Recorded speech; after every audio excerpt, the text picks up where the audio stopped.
Hi, and welcome to the Kind Community Show, where we uncover the stories, tactics, and skills of people doing great things for the planet. We hope you use these experiences and practical advice to positively impact your own life and those around you. Our primary aim is to make the sustainable attainable through education, transparency, and collaboration. Do you ever look at your household cleaning products and think, not only are these products killing my household aesthetic, but more importantly, how damaging are they to the planet? In today's episode, you'll hear our conversation with Laura Harnett, a woman who can truly do it all. Laura is a sustainable business founder, board advisor, and an angel investor focused on retail and consumer tech.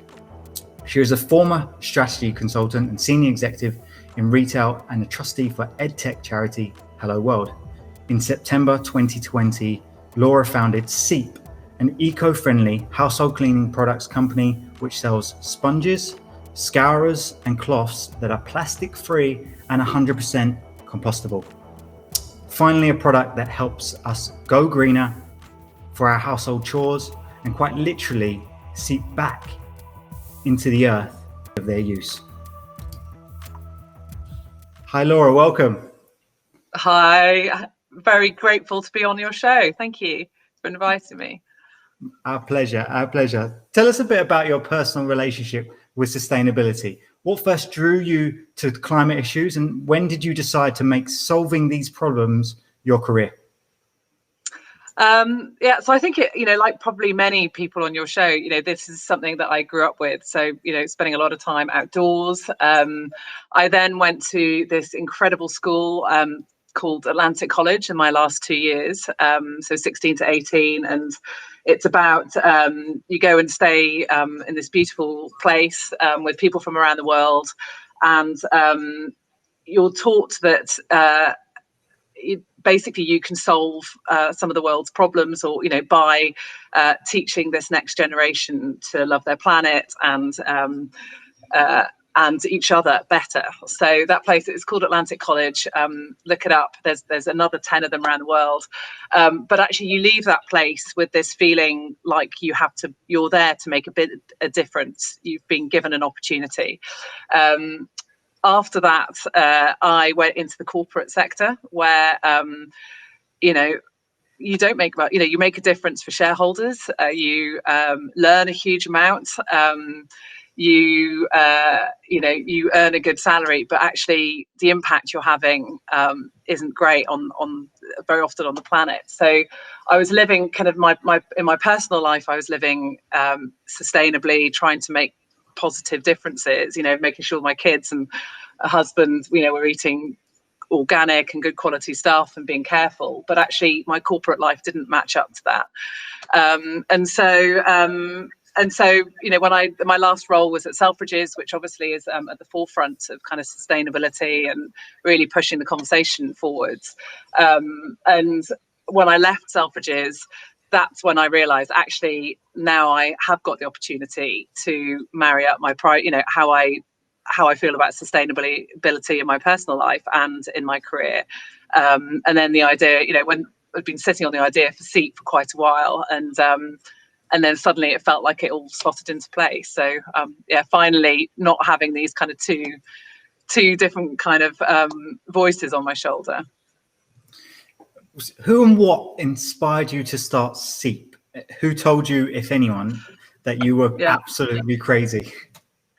All right, so I'll talk to you a little bit about what inspired Seep, and then I'll tell you who thought I was crazy. So the inspiration came walking down my local supermarket aisle. So, I've talked a little bit about, I try and make better choices when I'm buying my groceries. And so, you put in your recycled toilet paper, your organic products. And I walked down the cleaning aisle. And on one side of the cleaning aisle, you've basically got all of those chemicals and sprays, and most of that is kind of dominated by some really big players. But there are some eco options. You've got Ecover and Method, and now you've got some even more eco options available. But opposite is it hasn't even got a name, this category. Household essentials is what I call them, but they're all the unsexiest products in the aisle. So they're the cleaning tools. So, brushes, mops, washing up brushes, sponges, cloths, bin liners, and that whole section is just very old school. There's no kind of challenge brands in there. It's dominated by plastic, and actually I just couldn't find anything that was a good alternative. And so I kind of had that aha moment, and then just said, you know, don't be ridiculous. Someone obviously has spotted this and is going to do something. And I waited because I'm an angel investor as well, and I just thought, right, someone's going to come and present this opportunity, and someone, you know, I'm going to see someone else do it. And so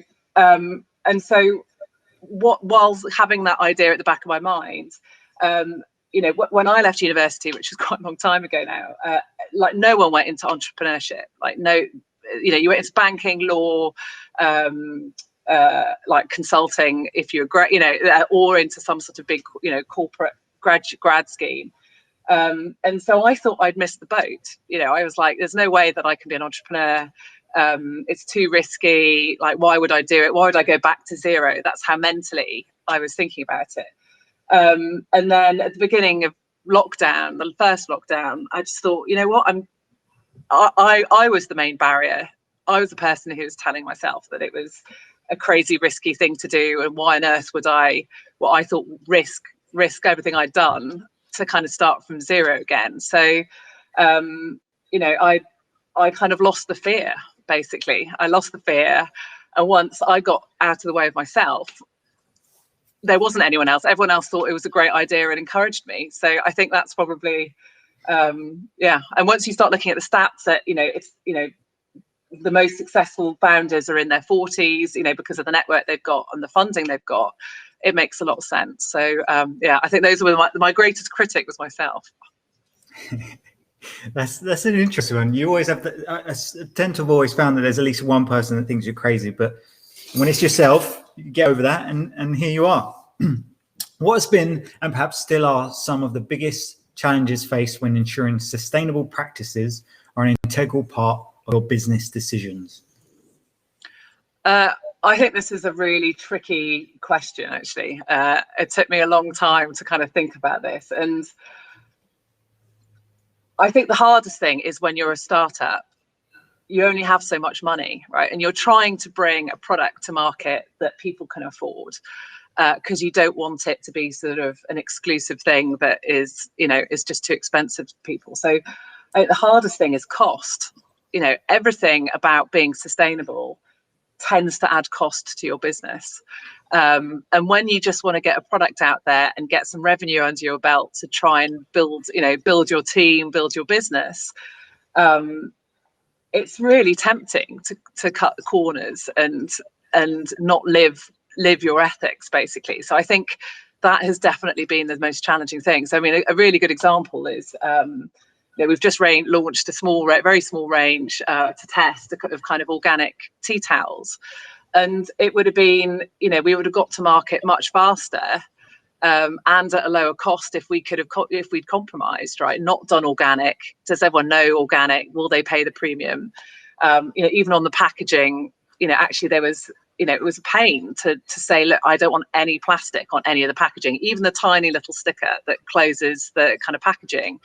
You know, that was challenging to find, you know, an added complication. So I think, you know, for me, that's one of the reasons why I want to go, you know, we're B Corp pending. You know, I'm, you know, we're relatively new, putting that kind of moral compass into the business and making sure that it's not just the founder, but everyone is having to really justify their decisions, because it's just too easy to make the wrong decisions. So yeah, I think, I mean, but bottom line is that it's cost that I think is the biggest challenge. Having a vast experience working in the corporate environment, you touched on a little bit about what it was like transitioning to and choosing to start something on your own. Could you expand a bit more on that, and what advice do you have for people considering making that change? So it was a huge decision for me.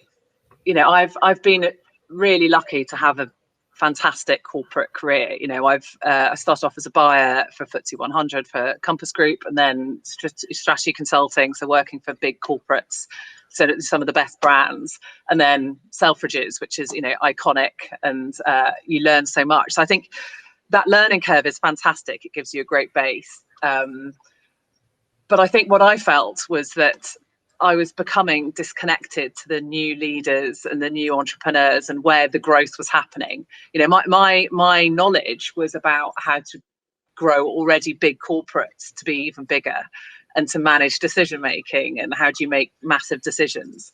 And you don't know how to make smaller decisions. So how do you make decisions at speed? How do you do something? How do you get comfortable with making decisions when you don't know the answers? And so the reason I felt like if I didn't make the jump now, that would become harder and harder, and the risk would feel a lot bigger and bigger. And now that I'm a founder of my own business, I think the main thing to be successful, what I'm finding, is to be humble. Just because I've managed, big teams or big budgets somewhere else, actually that doesn't necessarily qualify me for running a small business. So what I'm really loving actually is speaking to often much younger founders, but asking how they do things, and it's just completely different. So getting off Microsoft Office and into Google Suite, was a big transition for me. So I think the advice would be, so if someone is in the same boat, is to make the jump and be humble and learn from others that have gone behind, that have done it already, and to your team who are often already on that journey themselves. Wonderful, wonderful advice. And as an angel investor, what do you look for when investing in business? And do you agree that having a purpose beyond profit makes better business practice? I love this question. So angel investing, I think I got into it about 2.5 years ago. I didn't know anything about it, I joined an angel syndicate called Angel Academy, and they back female founders and they encourage more women into angel investing. And women often don't go into angel investing because they think it's risky, and it is a riskier asset class. But what I've learned and what I look for. So what I've learned about building a successful startup, what makes a successful startup, I'm now applying that to myself and our business. But the things I look for are a great team. So I think that's for, when you've got not much else to go on, you haven't got an amazing, track record of revenue, and actually it's about, does this founder or does this group of founders, do they know what they're doing, and more importantly, do they know what they don't know? Because that's super important. That if they know where do they need help and advice, that's fantastic. So I think the founder is super important. And for me, I understand consumer and retail, so I only really invest in consumer and retail businesses, because angels tend to put a bit of money in, but they also put advice in. So if someone wants to, talk to me and go, look, I want to get into grocery, or I want to get into retail, how do I, what kind of pack, what type of presentation should I be preparing? That's something I can help with. So the role of the angel is money, but also advice. So that I invest in consumer and retail because that's what I love and know, and I can add value around. And then I think it's reasonable set of numbers. Are the numbers realistic? Are they stretching enough but also not bonkers, that they're just going to come unstuck as soon as they're not hitting those numbers? And then the question you asked at the end is profit, purpose, right? How important is that? And I think for me it's super important. So on two levels, right? So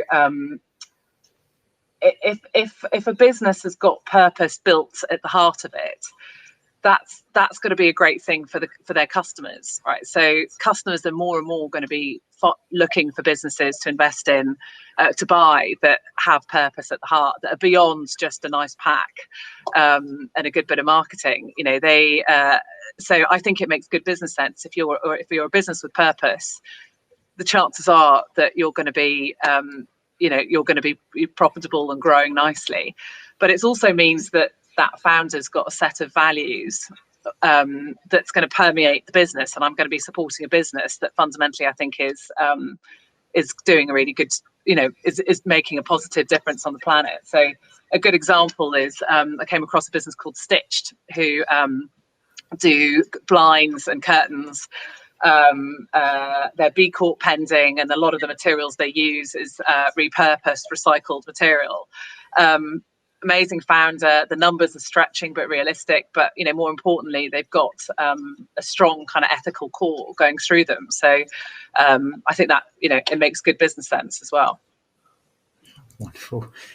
Consumer demand is as important as innovation when tackling the climate crisis. Can you tell us the story of how you've seen consumer demand change? Did something trigger that, or was it gradual? Yeah, I mean, the obvious answer on stuff like this is, plastic bags and coffee cups, right? Which I think was quite a quick change, actually. It suddenly, so you started to see lots more people going around coffee cups. But the example I think I want to use is one that's actually in my sector, so which has been a very gradual change, and it's around kind of the more cleaning chemicals. So, and that has taken ages, right? So Ecover and Method in particular, it's a great, I'm recommending here a different podcast, but I think it's a complimentary one. And it's the founders of Method talk to Guy Raz about how they set up, and it's a great one to listen to. But they went into a category when really there was no other alternative other than kind of the Procter and Gamble's and traditional chemicals suppliers, C. Johnson's. They did something that was really, really hard, something that looked good on the shelf, but that actually fundamentally was a different product inside the bottle. And in the case of Method, they built their business going door to door to door and building it gradually, in the 80s, early 90s, and it's only now really, in the last few years that Method has become mainstream, so that is, and now everybody, a lot of people now are using Method products. It smells good, it looks good, and it just happens to be made of better stuff. But that has been a very slow transition. But one, hopefully, that people are now realizing the chemicals they use around their house, they need to be as careful of, as well as the stuff that's outside their house. So I think that's a good example of where consumer demand has happened, but maybe a bit, where it's been painfully slow. And I think prior to Method and eCover, in a consumer mindset that I noticed when building Liquid Proof was consumers seem to see eco products as not as effective, and certainly they were always branded like browns and greens. And then those, if you look at those brands and referencing yours as well, they're it's very nicely branded, better stronger colors, catchy to the eye, and it moves away from those browns and leaf greens, which people kind of latch on to being not as effective eco products. Whereas now these pioneers have proven that actually these more natural ingredients can be just as effective. So the door's wide open. The door's wide open, and people use Method because it smells nice. It's a bit like having a candle burning, and what I love that, because it means, they, behind the scenes, it's also better for the planet, but the main reason is that it smells nice. And I think that is very much the way that I think things are going to go. You can't rely on everyone making the right decision for the planet. There's got to be something else in it. Yeah, for sure. And so switching to reusable coffee cups, taking reusable bags to the grocery store, swapping household items to greener alternatives sometimes feel like a band-aid solution to the irreversible damage that plastics has already created. This can often lead to feelings of disempowerment because the scale of our actions doesn't seem to match up to the enormity of the problem. As individuals, what would be your advice to tackling the war on plastics? What other things can we be doing? Yeah, I think it's a really good question. I think one that, just a very quick story from this week. So, I'm really meticulous in all my recycling. I put everything, I make sure that I know exactly what can go in the recycling thing. And I was taking my dog for a walk and walked along the street and just saw everyone else's recycling. bags out in the street, and every single one was just full of normal waste. And you think it does feel, you can get incredibly depressed when you see that actually people aren't putting the effort in. But I think we can take our cue, other than doing all these small things. I think we can take our cues from some of the kind of, next generation or Gen Z, who are just being intransigent, and actually in your face, and not being nice and polite, and saying, actually, this is just not good enough. So our local council don't take in garden or kitchen waste. I think it's something like 50% of councils do in the UK.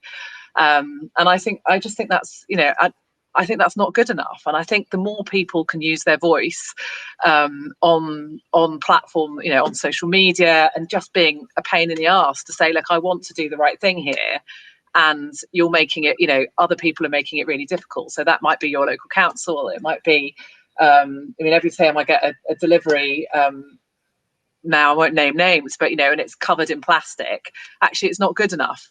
That you need to be, I think you need to raise your voice with those retailers directly. And I think that's what I'm excited about at Seep. So, not only am I building, hopefully, a community for, customers who are going to buy my products, but it as we build the community, it gives me a platform to raise awareness for other things. And I think, actually, entrepreneurs and business owners, we can use our platform for good, that goes beyond just our own products.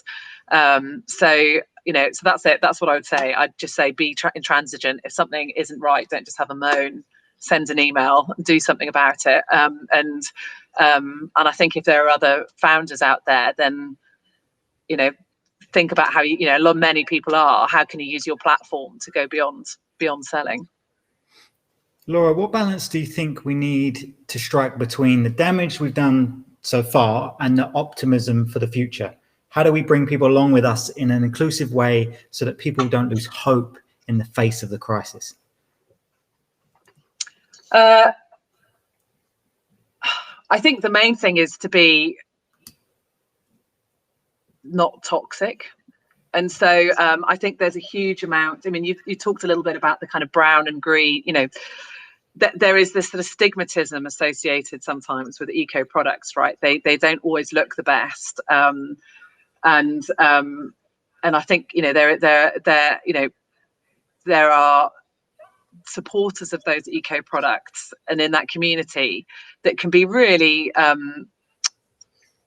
strong in their use of words. I mean, there are a lot of those forums online, and it's kind of an eco warrior vibe, which I think is great. It gets some stuff done, but I think it alienates a lot of people.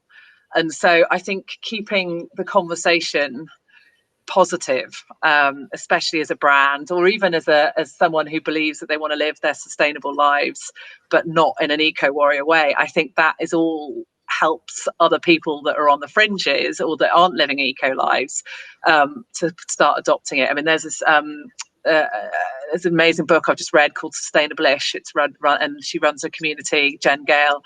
And the notion is it's much better to have a few people living a bit sustainably than some people living perfectly sustainably. And so I think every little thing that you can encourage people to do will make a difference. I think the other reason for optimism, I mean, what I'm super hopeful for is I just think technology and materials hasn't quite caught up yet. There's, I'm waiting for some of this stuff to be able to use it for our future products, but things like bioplastics, use of algae, there are so many things that are on the cusp of being great and being viable alternatives. We just need that to happen faster. We need R&D money. We need support by the government so that they can get into the mainstream, because that's what's probably one of the things that's slowing down more progress. So less finger pointing, more open-armed. This is a journey. Let's work together on that. But also access and accessibility to new innovations is what I'm hearing. Yeah, accessibility to new innovations and support to try it. So for a small business, I had two choices. Do I go for something that's better, that's good enough for now, or do I wait for something super eco that I'm right on the cusp of, but that probably isn't ready to go to market yet? And for me, it was too big a trade-off. I couldn't wait for another year. So I think there's a role for the ecosystem to help smaller businesses make those sort of riskier decisions with new materials.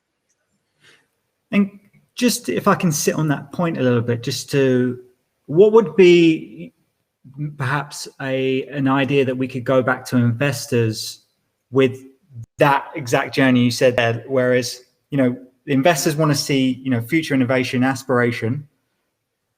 But as you said there, it's kind of, we need to work on what's good now.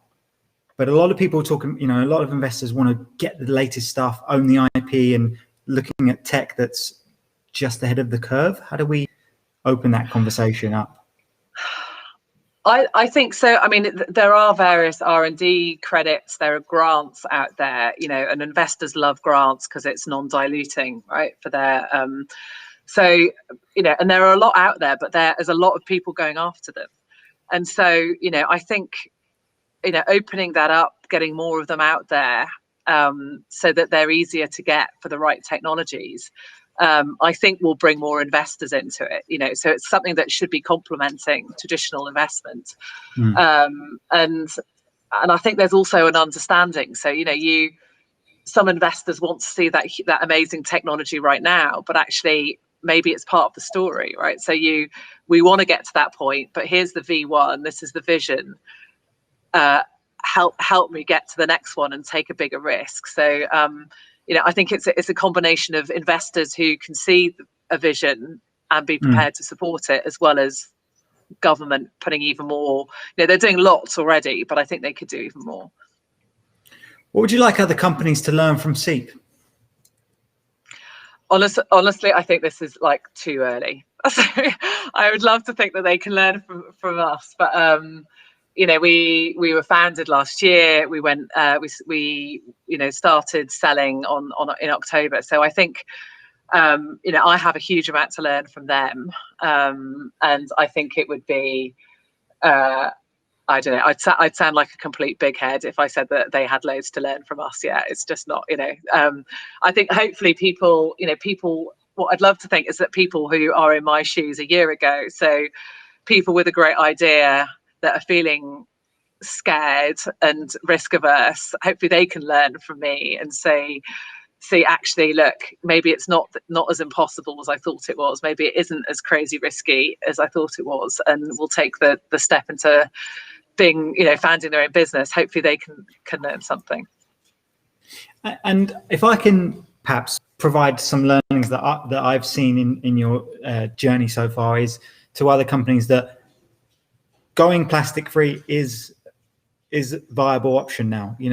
In those original say product curation ideation stages, you've been brave enough to go plastic free, and as you were saying, to that very sticky tab, that sticky label that others would have just gone for, you've already taken that step and not used it. So it is certainly possible. Yeah, it's certainly possible. I think that maybe the other thing is we've spent a lot of time. So my thing is, I just didn't want to bring to market a product that looked eco. I wanted something that looked genuinely fresh, different, would stand out on the shelf, and would appeal to people who love great looking product, because I think that is an easier sell in than, even though it's not right, but it's an easier sell in than this is compostable and plastic free. So, I think to get more businesses into the mainstream, that's what I'd encourage people to do, is how can I make this look beautiful and not just, it's not just the credentials that are, that are great. Well, people buy feelings, emotions, solutions rather than the actual products and ingredients. So they buy an emotion first, and then their brain justifies the decision after. So if you're eye-catching, you stand out on the shelf, you've won their eyes already. So yeah, I think and that yeah, absolutely, and that goes for for like press, it goes for retailers, you know. So actually, if you've got something that's different, truly different, they've got another reason to talk about it that's not just eco. So I think it's yeah, all of that.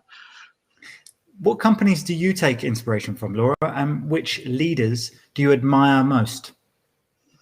So I think it follows nicely on to what we were just talking about. So I really admire leaders who have brought stuff out that's sustainable but beautiful.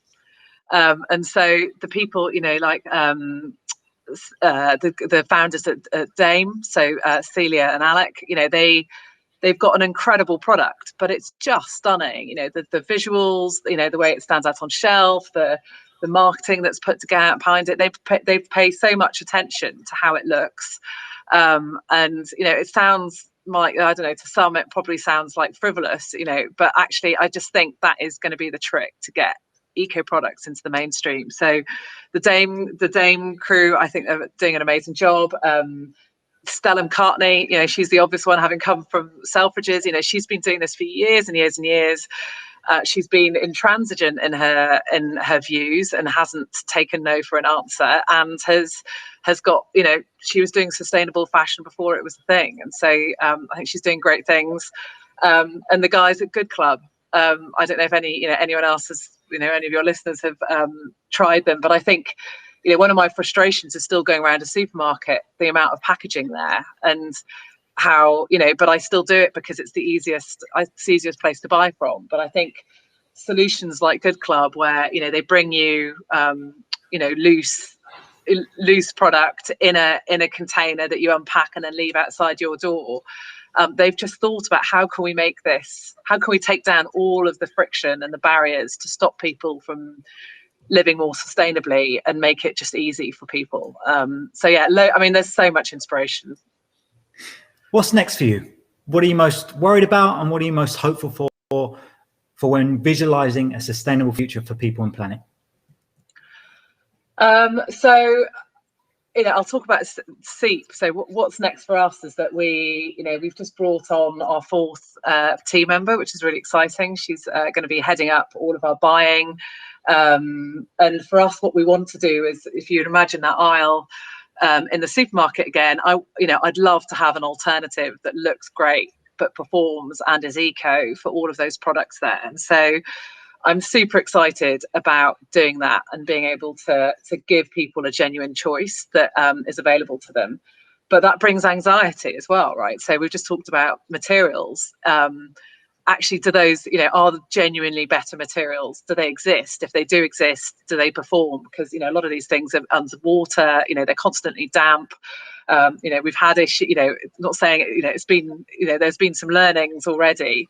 So that is my anxiety, is can technology and textiles and innovation give us what we need right now to bring these products to market? But I'm hopeful. There's so much going on that I'm grateful for the kind of pioneers who have done a lot of the hard work already for us and started doing this stuff in, you know, 5, 10, 15 years ago. Laura, this is the quick fire round. So okay. Try to answer as quick as possible. Okay. How do you define sustainability? Sustainability for me is leaving the least amount of impact on the planet, if not putting more back into the planet than you leave behind. So that's my quick fire answer. What's the best business book you've read? So it's The Billionaire Coach by Bill Campbell. So read this last summer, and I wish I'd read it earlier. And I think when you've built teams and managed teams, what you realize is that actually the skill you really need is a coaching skill. And how do you bring the best out in people and ask the right questions?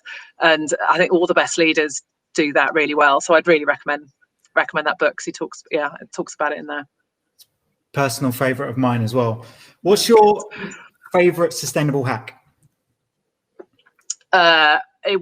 I would have to say I've got two. My first one is obviously use a Seep sponge or cloth because basically they're compostable and you can don't leave anything behind on the planet. But one is really easy. It's something that my grandmother used for years, and it's putting, instead of using cling film or aluminium foil, it's putting plates, turned upside down plates on bowls when you put things in the fridge. So simple. It's so true. It is so simple. What advice would you give your 20-year-old self? I'd say just be a bit braver. I don't know when I could have done this. I should have, I probably should have done this earlier, but I think I just was scared of branching out on my own, not having a paycheck from someone else at the end of each month. And I think I wish I'd been braver. And I think, but the thing that I did do that I'm really proud, I'm grateful for now is I saved. I was really careful saving, and that meant that I had, a pot to then do something like that, like what I'm doing now, which is start a business. So yeah, those are probably the two things. Finally, please tell us where we can discover more about Seep and connect with you. Yeah, so we have a website, so www.theseepcompany.com. We are really active on Instagram. I've got the brilliant Holly who does a lot of stuff on there, so we're on there.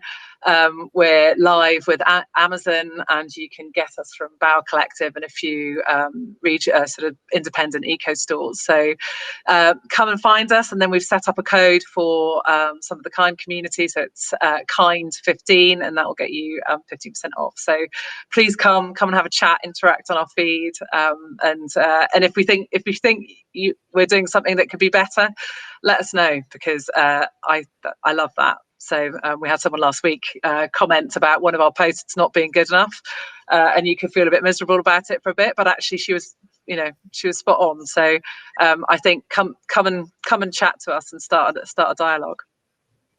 Laura, thank you so much for joining us today. Bye for now.